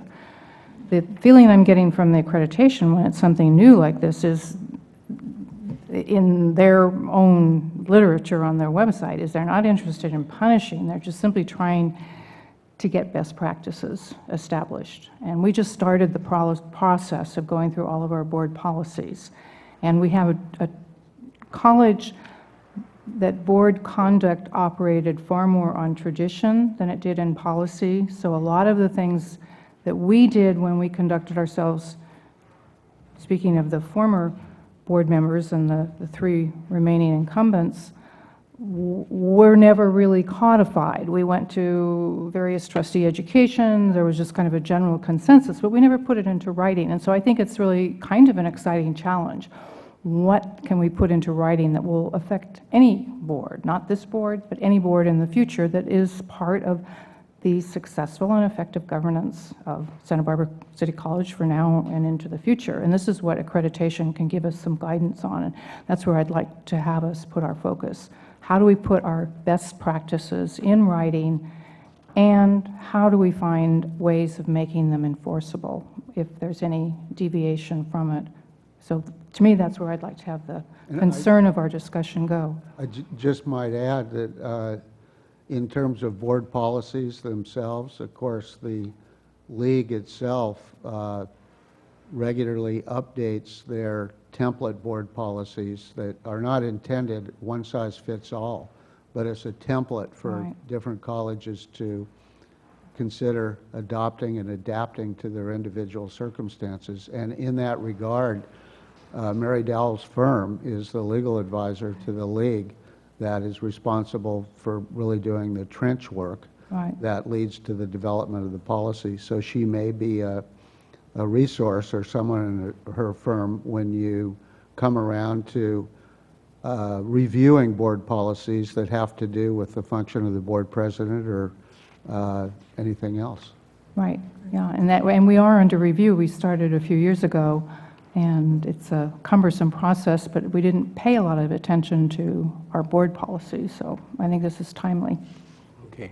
Marcia, did you want to finish? Yes, I was just going to add that I think this is part of what I have viewed as a function of our retreat as well, to discuss some of these issues and work on reaching consensus on how we approach them. So, Okay. Well, thank you for this agenda item, and I think it's been helpful. We move on to I'll item just simply 3. add, I don't think it's after the accreditation visit that it's a matter of discussion. I think they tell us what they want. So let's be open to the fact that we could talk about a lot of them for a long time, but we may get directives from accreditation. Okay. Item 3, human HRLA, Sue Ehrlich.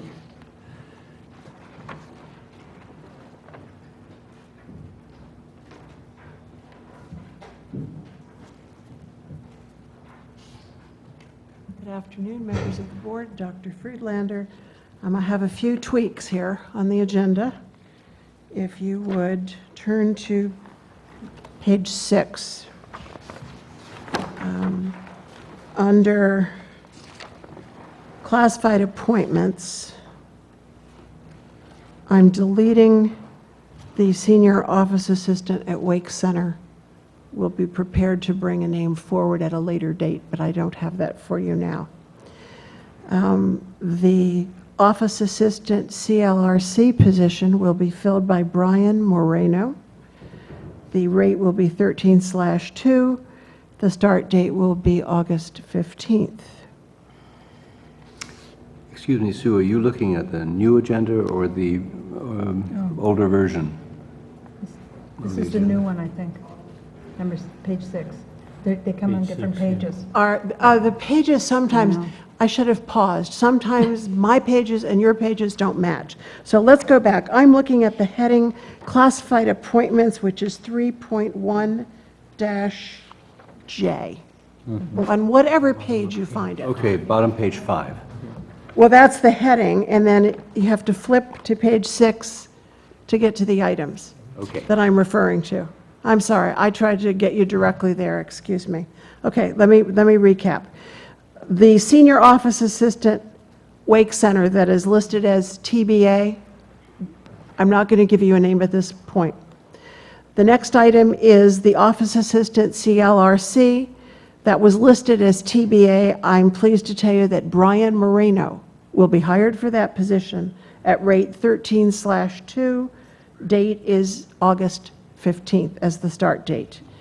The last item under that section, also listed on your agenda as a TBA, will be filled by Benjamin Kropp, and the rate will be 27/15, and the start date will be August 22nd. Now, I want to go to page 12, and the heading, just in case we're on different pages, starts on page 11, professional consultant speakers, oh no, excuse me, payment by stipend or memo. And if you will then go to page 12, and you will go down to Jerry Pike, there are two listings for him. And the first listing for him, co-director duties for the Gateway program, has the wrong dates. The start date was 8/21/2010, and the end date was May 22nd, 2011. This was brought forward somewhat late, but the work was done. With those modifications, I would submit this action for your approval. This agenda Motion for to your approve. Move approval? Joan moves. Second. And Marty seconds. Discussion? All in favor, say aye. Aye. Opposed, nay. Motion Thank is you. carried. Thank you. Thank you, Sue.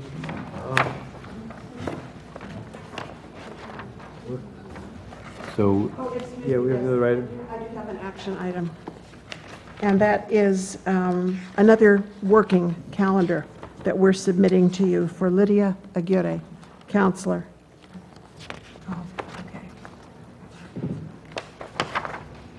And that is on page 15, item 3.2. Move approval? Second. is there discussion on the point? Hearing none, we move to a vote. All in favor, say aye. Aye. Opposed, nay. Abstentions? Motion carried. Thank you. Good, because Maron Spaventa had a prior appointment for today, I'll be handling items, item 4.1, and that's to recommend our study abroad programs for this summer, for summer 12 and fall 2012. One is photography and printmaking in Cuba, and this is the third time we'll be going to Cuba. And Linda Lowell has led a group of ours, and Stephanie Dotson is in our art department. It's her first trip. And the second one is it's going to Chile and and Argentina. What got left off your agenda is Argentina. So it's both locations. And again, this is our third time we're going. So recommend approval of each of those study abroad programs. Is there a motion to approve? So moved. All right, well, Marcia and Marty. Discussion? Hearing none. All in favor, say aye. Aye. Opposed, nay. And I can have a bad Jack Friedlander joke Right, if you're good. interested. Yeah, I'd like to have it. No. Were you acting up or were you acting down when you took over your role as EVP again? That's a You know bad what? Jack That's a Friedlander. bad You've been one. around That's him a bad too one, long. right. You're right. That's right. Okay. You know, it depends on my perspective. If and when I go back to my former position, then I'll say, you know what, I was acting up. Item 5, continuing education. We have a speaker, Jane Dyroff, on item 5.1. Jane, would you approach the microphone?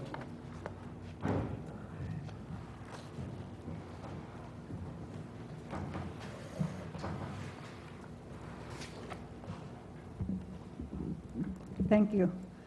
Actually, I have only a request for a point of information, because the courses that were listed in your agenda of new courses that have been approved by the Curriculum Review Committee, there are 20 new courses listed, 3, 1, and 2 in addition under different dates.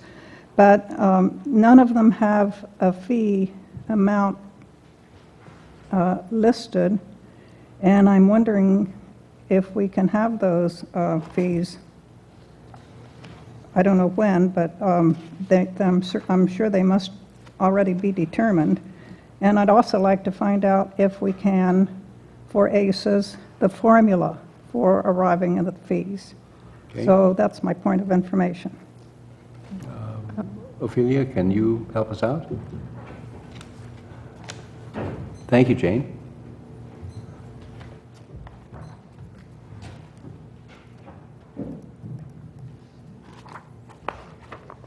Do you want me to go ahead and start with 5.1, which is approval of state-funded course? Sure. Move approval. Second? Is there a second to the motion? Second. Seconded. Is there discussion of the motion? Is there anything you Yeah. would like to say about it? I have a question. Oh, question? I Okay. can't figure out why Curriculum Advisory Committee approved it in May 2009, and it's now 2011. That seems like a long time. Yes. What happened is that there was a transition of directors, and this is a course that for some reason wasn't included in the entire list of courses that went to the Chancellor's office as part of a new adult high school diploma program. And now that we're doing the compliance review, this came to our attention that it wasn't appearing on the Chancellor's list for enhanced funding. So I'm currently working with the Chancellor's office to get this on their list. Sure. No, this makes sense. And how would we know that? Is that by the number?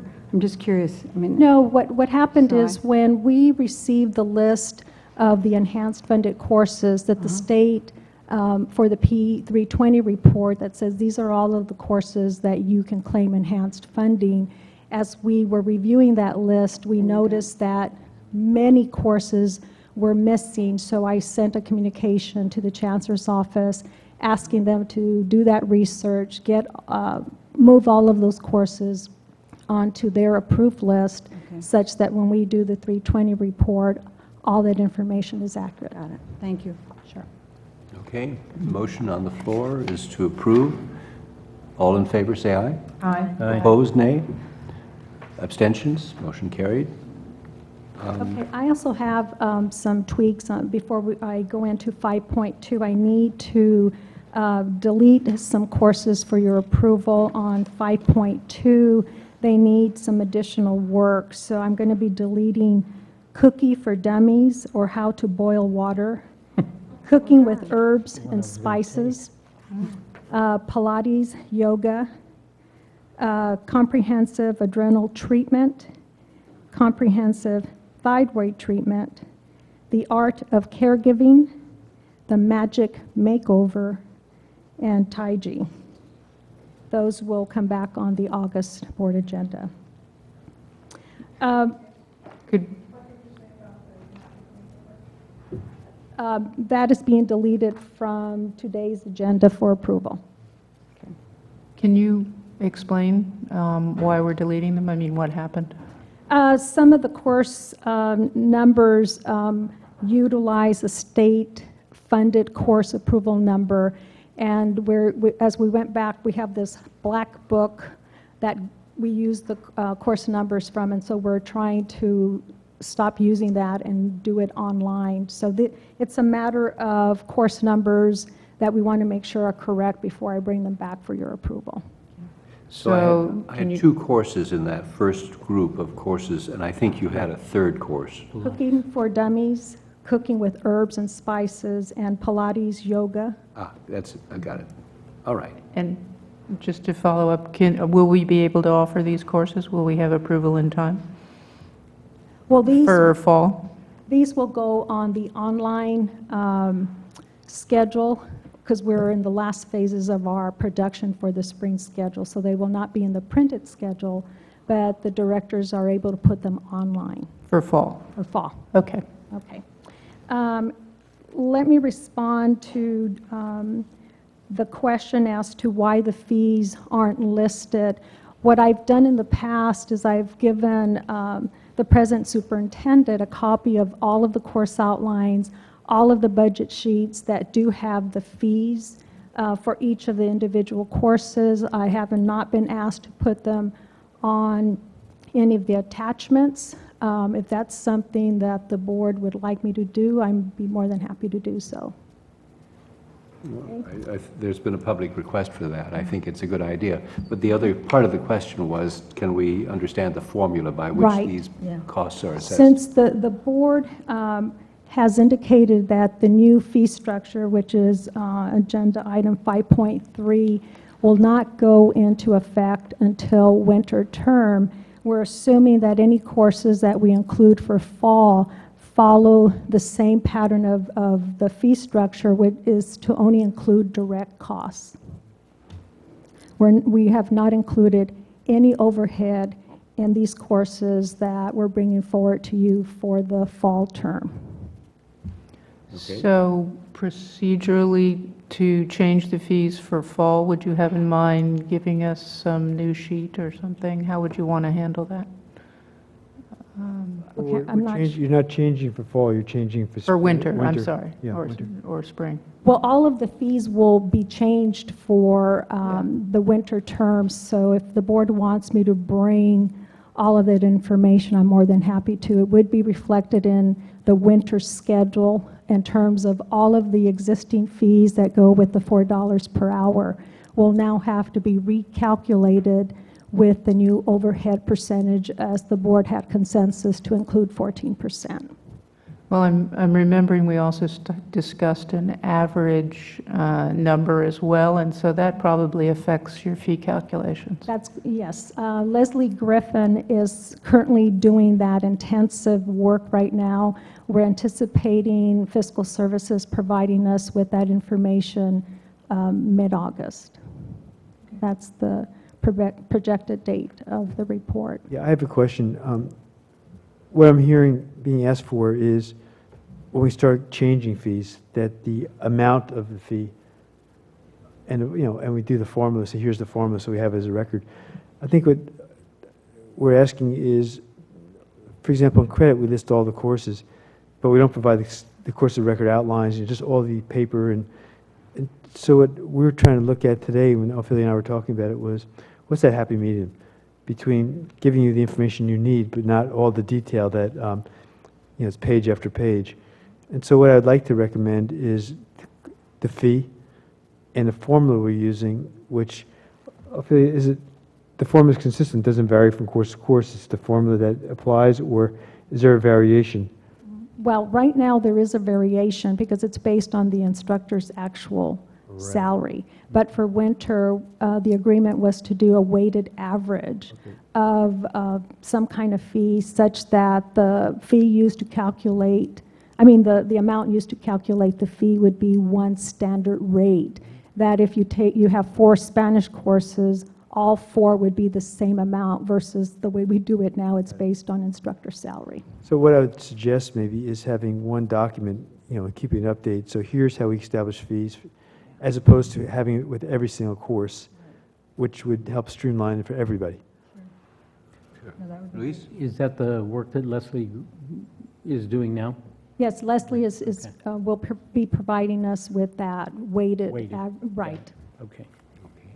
And then the directors will work and recalculate all of the fees for the winter term with the new overhead of 14%. Okay. Does that respond to our questions? Do we have anything? But when will that be available? If it's just like a one-page, how fees are figured out and all that? I'm happy with that. Said mid-August. Mid-August? roughly Yes, is that what you're saying? thereabouts. Okay, Yes. thank you. Missed that. Thanks. Great. But the one outline I would like to see is, because I want to see if I can learn anything, cooking for dummies, or how to boil water. I have trouble with that sometimes. Jackie won't have any time, forget it. All right. Don't watch the pot. So let's see, do we have a motion on the floor? I don't think we do. The motion is to approve these courses with the exceptions that were identified by Ophelia earlier. And there are 3, 6, 7, 8 exceptions that were removed. Joan just moved. Joan moved, and And I seconded. you seconded. Okay. Discussion further? Hearing none, we move to a vote. All in favor, say aye. Aye. Opposed, nay. Abstentions? Motion is carried. Thank you, Ophelia. Okay, and 5.3, which is to establish the direct costs of 14%. Right. Okay. Is there a motion to approve? So moved. Luis moves. And nobody seconds? It's a hard one, but I know that But was we- the least of the choices we were given. in our study session, I think, so I'll second it, but I'll take that as a second. overhead, I like Okay, it closer to discussion. 5%. That's all I'm Discussion. saying. Yes. I remain uncomfortable with a round number, like 14%. I'd like to see, given the statutory language, cost centers that we can say, this is what our overhead is for these courses. That, to me, is what the statute is asking for. And so that's what I'm most comfortable with, and I'm just expressing that view. Joe, did you want to say something? Sure. Absolutely. Is this a member of the public? He's I know, I recognize him. he's a helpful guy. Saved my marriage. I'd like a definition of cost centers then, because for us, continuing education is a cost center. And if we get into more and more detail, we need more and more staff to do the analysis. We need more and more collection of detail to establish that. So it'd just be understanding what level of cost center would you like to see, and then going from there. Well, I don't want to answer this because I think it's your province to figure it out, but to give you some of my thoughts on the general subject at a broad level, we had talked in study session about the possibility of having one person handle the community services classes. That would certainly make it easier, I assume, for you to figure out the directly attributable costs. I'm not saying that's the right answer. I'm just saying that's one way to look at aggregating costs. I don't know all the ins and outs of how you establish a cost center and what you put in that cost center and what you don't put in it. What concerns me is that I have experience with these kinds of statutes in the past, and there has been litigation over that, and there has been a need to justify exactly what you mean when you say this is what it costs. So you do the best you can under the circumstances is really what I'm thinking. And right now what we have is a broad generalization, and I'm just uncomfortable with the level of broadness that we have. I mean, we certainly have significant costs associated with our state-approved classes that do not fall within what has to happen for a community service class. It's much easier to approve a community service class. It's a pretty simple process. It's not so easy with the Chancellor's office. So those sorts of things can distort your generic number. And I understand. And oh, I'm sorry, Luis. No, go ahead and respond to that, and then Luis is next. So, but let's. Well, I just wanted to continue my comment, which is 14% was the lowest number you had, and it does not cover all of the costs that are associated with it, because it doesn't cover the cost of registration, the cost of, all the accompanying costs that it really does cost to do a continuing ed class that we know are there. So if we talk about what a cost center is and how we do it, it's a long discussion, but I didn't want it out there that 14% is an exorbitant number, because it doesn't cover our actual costs of doing continuing education classes. I'm not trying to say it's exorbitant. I'm trying to say it's kind of generic at this point. And at the same time, the comparison point that we have had is the K through 12 system, which held overhead to 5% roughly or less. So, as we try to struggle with the right answer here, I leave the details to you guys. Thanks. Okay, and Luis? Yeah, I just, those are some good points, and I think good points for future discussion. I think we had discussed this rather thoroughly during the study session where we discussed it, and I think it was consensus of the board that 14 was a workable number, and that's why it appears on the agenda.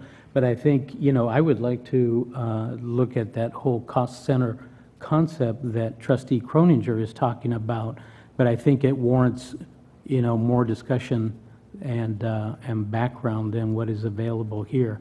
I think this item here is based on a lot of discussion during previous study sessions, and we kind of went round and round on what was a good number, what wasn't. As Trustee Bloom indicated, it's not the greatest number that she likes, but it was one that the board did have consensus on. So I would just like to remind the board of that conversation. I'd like to just, Oh, Sorry. Ophelia, did you want to? I just wanted to respond to a comment made about moving one individual to oversee this area, and that's a huge workload, since right now the fee-based courses are distributed across 3 directors. So that would take significant time and review and a major reorganization to now look at just having one person. I think it's a good idea because a lot of other colleges do have a very strong and vibrant community service or community education program, but that would involve a lot of internal discussions with my staff because of current workload. And this is evolving in terms of now these courses converting to fees. So we are looking at that option, but it would take a comprehensive. It's like anything else, it's a matter of magnitude, because the other community colleges, their K through 12 ran adult ed, continuing education. So for them, they got in the business of fee-based classes because K through 12 did it. And they had, over time, a very robust, large set of offerings that warranted that. But we're a long way from that. Ophelia, what kind of timeline do you have? Because you have a winter schedule to get out. I don't know what your time For constraints the are. winter, that would be, I believe, August is when the directors are going to start to work on the winter schedule. Okay, I think we're, I'm sorry, go ahead. I know Trustee Coninger has mentioned a 5% overhead for quite some time, even before she was on the board, and obviously this is important to you. So maybe you could talk about that. Are you talking about the indirect cost being 5% or the total cost of the class being 5%? No, I believe that it was the overhead costs that were regulated by the state and limited in each year to a certain amount, and that was the range. But I'm not suggesting that that's our number. What I'm just doing is, and I appreciate Louise said we did discuss this. We did have consensus of the board, and all I'm saying is I'm still uncomfortable, but fine, that's me. Yeah, I think we're ready for a vote, if I we think can. the good idea is that we revisit this, we see how it works out, and obviously the numbers are going to shake down elsewhere, and then we all can start studying what do other colleges do, which is always some degree of comfort if there are formulas out there. One of the benefits of attending conferences to share some of these ideas. I'm going to interpret that as a call for the question. All in favor, say aye. Aye. Opposed, nay? Nay. Motion passes. Thank you, Ophelia. We move on to item 6. Joe Sullivan. We have a consent agenda, which is quite lengthy, but I believe several of the items were discussed in the Facilities Committee. Others, I believe, pretty much speak for themselves. So if there aren't any questions. Okay, is there a motion to approve? So moved. Second. And seconded? And then All, some of these were discussed at length at Facilities Committee, so Yeah. G through N plus Q. Right. I believe Joe said they were all at some point discussed by the Facilities Committee. I said some of them were discussed. Oh, okay. Hopefully that's how it's recorded. Were there any recommendations? There weren't any special recommendations, no. We chewed them to death. Okay. The recommendation is that the Garvin Theater should be finished tomorrow. Good. However, we didn't find a quorum vote on that one.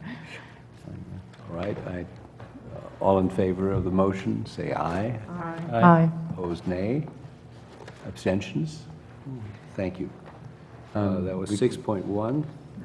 And We can take 6.2A, the adoption of resolution number 1, authorizing routine internal budget transfers, and B, the adoption of resolution number 2, providing for the 2011-12 budget revisions due to the receipt of unbudgeted revenue together. Move approval of Resolution 1 and Resolution 2. is there a second to the motion? Second. Motion is seconded. A roll call vote is required, or is there discussion on? Together? Is there a discussion of either of these items? Hearing none, we go to a roll call vote. Angie? Aye. Aye. Aye. Aye. Aye. Item 6.2C is the approval of the 2011-12 Child Development Programs contract with the California Department of Education. Okay. Move approval. There's a motion to approve. Is there a second? Second. Luis seconds. Is there discussion? We just need to change the name What is on it? there. Maybe not, never mind. Okay, go ahead. Okay.